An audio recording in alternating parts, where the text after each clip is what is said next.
ఆకాశవాణి ప్రాంతీయ వార్తలు చదువుతున్నది కె సుగుణ.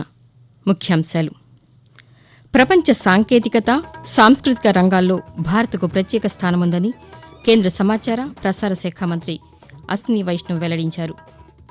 100% సోలార్ రూఫ్టాప్ విద్యుత్ ఉత్పత్తి రాష్ట్రంగా ఆంధ్రప్రదేశ్ మారాలని ముఖ్యమంత్రి నారా చంద్రబాబు నాయుడు ఆకాంక్షించారు. తెలంగాణలో భారత్ సమ్మిట్ పేరుతో కార్యక్రమం నిర్వహిస్తున్నామని ముఖ్యమంత్రి రేవంత్ రెడ్డి పేర్కొన్నారు. ఉభయ తెలుగు రాష్ట్రాల ఎమ్మెల్యే కోటాల్లో 5 ఎమ్మెల్సీ స్థానాలకు ఎన్నిక ఏకగ్రీవమైంది. హోలీ పండుగ సందర్భంగా భారత రాష్టపతి ద్రౌపది ముర్ము, ఉపరాష్టపతి జగదీప్ ధన్ఖడ్, ప్రధానమంత్రి నరేంద్ర మోదీ దేశ ప్రజలకు శుభాకాంక్షలు తెలిపారు.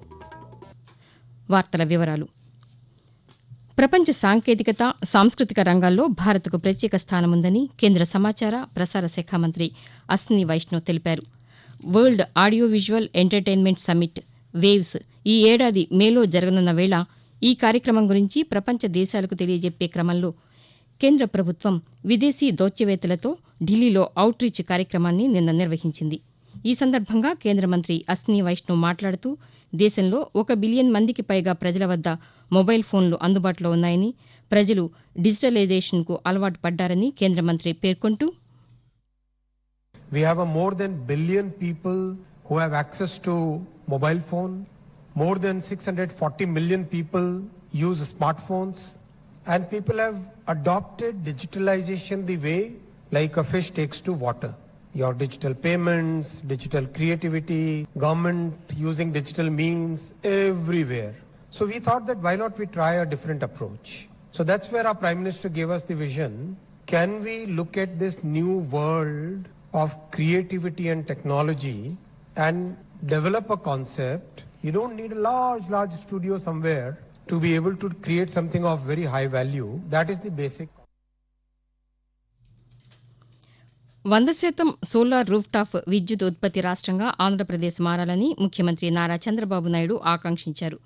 నిన్న జరిగిన శాసనసభ సమావేశాల్లో విద్యుత్ రంగంపై ముఖ్యమంత్రి మాట్లాడుతూ ప్రతి నియోజకవర్గంలో కనీసం 10,000 ఇళ్లపై సోలార్ రూఫ్టాప్ రావాలని అన్నారు. ప్రతి కుటుంబానికి నాణ్యమైన విద్యుత్ను అందించడమే తమ లక్ష్యమన్నారు. రాష్ట్రంలో కరెంటు ఛార్జీలు పెంచబోమని ఆయన తెలియజేస్తూ, ఒక్కొక్క నియోజకవర్గానికి 10,000 ఇండ్ల పైన రూఫ్ టాప్ పెట్టే బాధ్యత ఎమ్మెల్యేస్ అని చెప్పి కూడా నేను మీకు తెలియజేస్తున్నా. ఆల్ ఎమ్మెల్యే వాళ్ళు ఏది వాడుకోకుండా ఇస్తారో ₹2.09 వాళ్ళ అకౌంట్ లో ఎవ్రీ మంత్ డబ్బులు వేస్తాం. అంటే దగ్గర ₹300 నెలకు వాళ్ళకి అదనంగా ఆదాయం వస్తుంది. ఉచిత కరెంటు ₹300 ఆదాయం వస్తుంది. అదే P4 మోడల్. ఇది ఒక గేమ్ చేంజర్ గా తయారవుతుంది నా లెక్క ప్రకారం. దీనివల్ల మనం ఊహించిన ఫలితాలు రాబోతాయి. తెలంగాణలో భారత్ సమ్మిట్ పేరిట ఓ కార్యక్రమం నిర్వహిస్తున్నామని ముఖ్యమంత్రి రేవంత్ రెడ్డి తెలిపారు. ఢిల్లీలో విదేశాంగ మంత్రి డాక్టర్ ఎస్ జయశంకర్తో ప్రత్యేకంగా సమావేశమైన రేవంత్ రెడ్డి వివిధ అంశాలపై చర్చించారు. హైదరాబాద్లో ప్రతిష్టాత్మకంగా నిర్వహించనున్న అంతర్జాతీయ కార్యక్రమాలైన Miss World, global deep tech సదస్సు, భారత్ సమ్మిట్, యానిమేషన్, గేమింగ్తో పాటు వినోద పరిశ్రమలో తెలంగాణ రాష్ట్ర ప్రాముఖ్యాన్ని చాటే ఇండియా జాయ్ వివరాలను కేంద్ర మంత్రి దృష్టికి రేవంత్ రెడ్డి తీసుకువెళ్లారు. కార్యక్రమాల నిర్వహణ ద్వారా తెలంగాణ అభివృద్ధిని ప్రోత్సహించేందుకు మద్దతివ్వాలని జయశంకర్ను కోరారు. ఆంధ్రప్రదేశ్లో ఎమ్మెల్యే కోటాలో 5 ఎమ్మెల్సీ స్థానాలకు ఎన్నిక ఏకగ్రీవమైంది. 5 స్థానాలకు మొత్తం 5 నామినేషన్లు మాత్రమే దాఖలయ్యాయి. నామినేషన్ల ఉపసంహరణ గడువు నిన్న సాయంత్రంతో ముగిసింది. దీంతో జనసేన పార్టీ నుంచి కొణిదెల నాగేంద్రరావు, తెలుగుదేశం పార్టీ అభ్యర్థులు బీద రవిచంద్ర, బి తిరుమల నాయుడు, కావలి గ్రీష్మప్రసాద్, భారతీయ జనతా పార్టీ నుంచి సోము వీర్రాజు ఏకగ్రీవంగా ఎన్నికైనట్లు రిటర్నింగ్ అధికారి ఆర్ వనితారాణి ప్రకటించారు. తెలంగాణలో ఎమ్మెల్యే కోటాలో 5 ఎమ్మెల్సీ స్థానాలకు జరిగిన ఎన్నిక ఏకగ్రీవమైందని ఎన్నికల సంఘం ప్రకటించింది. 5 స్థానాలకు 5 నామినేషన్లు మాత్రమే దాఖలు కావడంతో ఏకగ్రీవమైనట్టు ఎన్నికల అధికారి ప్రకటించారు. కాంగ్రెస్ పార్టీ నుంచి అద్దంకి దయాకర్, విజయశాంతి, శంకర్ నాయక్, భారత రాష్ట్ర సమితి నుంచి దాసోజు శ్రవణ్, సిపిఐ నుంచి నెల్లికంటి సత్యం ఎన్నికయ్యారని తెలిపారు. నామినేషన్ల ఉపసంహరణ గడువు గత సాయంత్రం 5 గంటలకు ముగియడంతో 5 అభ్యర్థులు ఏకగ్రీవంగా ఎన్నికైనట్లు ఎన్నికల అధికారి ప్రకటించారు. ఆకాశవాణి ప్రాంతీయ వార్తలు వింటున్నారు.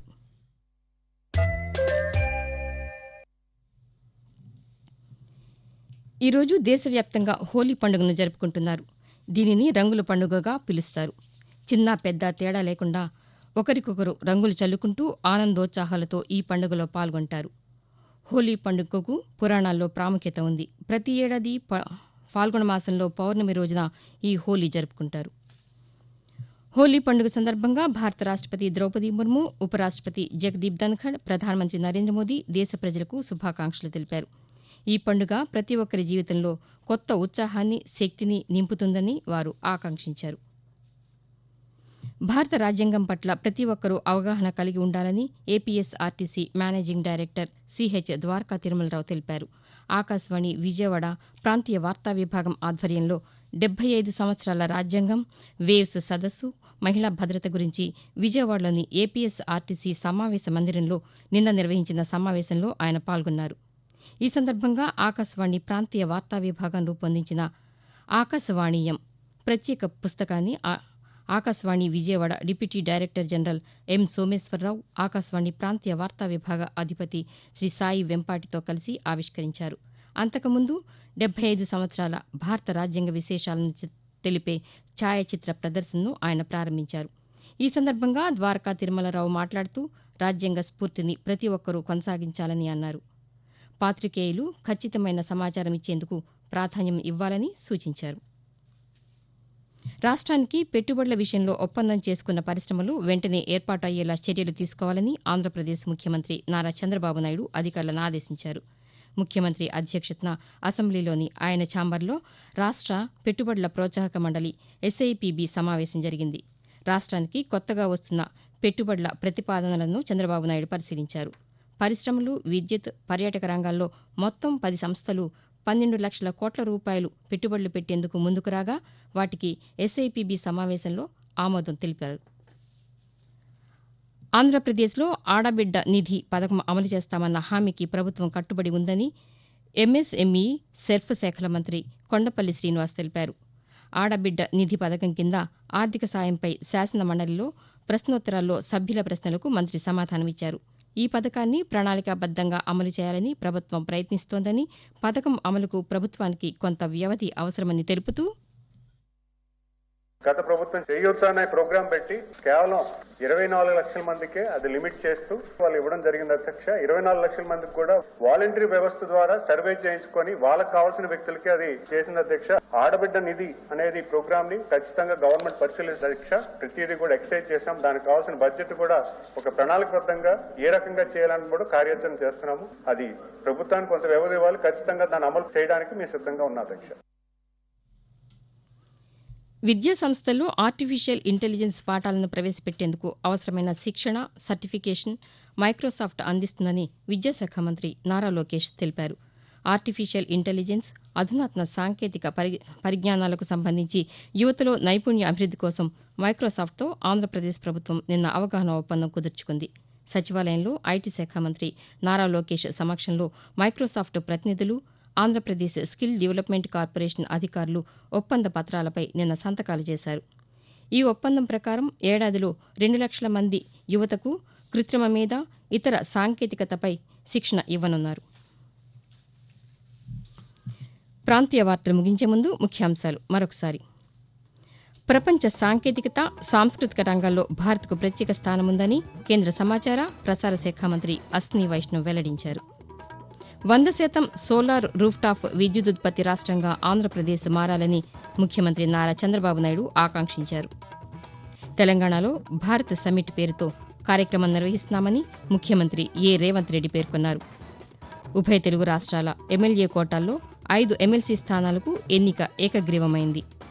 హోలీ పండుగ సందర్భంగా భారత రాష్టపతి ద్రౌపది ముర్ము, ఉపరాష్టపతి జగదీప్ ధన్ఖడ్, ప్రధానమంత్రి నరేంద్ర మోదీ దేశ ప్రజలకు శుభాకాంక్షలు తెలిపారు. ఆకాశవాణి ప్రాంతీయ వార్తలు ఇంతటితో సమాప్తం. తిరిగి 7 గంటల 5 నిమిషాలకు జాతీయ వార్తలు వింటారు.